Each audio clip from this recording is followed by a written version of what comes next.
હા દીદી, અમે ઇલેક્ટ્રિકલના એક્સપેરિમેન્ટ કરતા હોઈએ ને ત્યારે સર અમારે એવું કહે સૌથી પહેલાં કનેક્શન ચેક કરી લેવાના, અને બીજી વસ્તુ એ કે આઉટપુટ વોલ્ટેજ ન મળે પણ એ મેક્સિમમ જોતો હોય ને તો રેઝિસ્ટન્સ સૌથી ઓછો હોવો જોઈએ.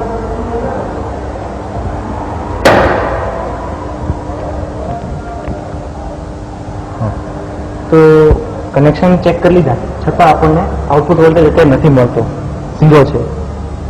તો હવે આપણે શું કરવું જોઈએ? તો કે રેઝિસ્ટન્સ ઘટાડવો જોઈએ, જે અત્યારે મેક્સિમમ છે. હવે આપણે જેમ જેમ રેઝિસ્ટન્સ ઘટાડીએ ને એમ આપણે વોલ્ટેજ વધતો જાય, એમ મેક્સિમમ વોલ્ટેજ મળે આપણને. તો આપણને મેક્સિમમ વોલ્ટેજ ત્યારે મળે જ્યારે આપણો રેઝિસ્ટન્સ સૌથી ઓછો હોય. It same is the case in our life.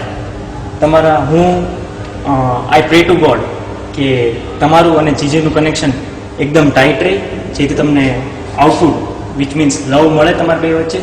અને मेरे हीरो इधर इधर ઓ સો રેઝિસ્ટન્સ ઓછું ઇન ધ સેન્સ કે તમારી લાઈફમાં problems, difficulties, hurdles, hard times આવું બધું તમારે અને જીજુએ બહુ ઓછું ફેસ કરવું પડે, સો ધેટ યુ એન્ડ જીજુ get the maximum output in your life, maximum love between you in your life.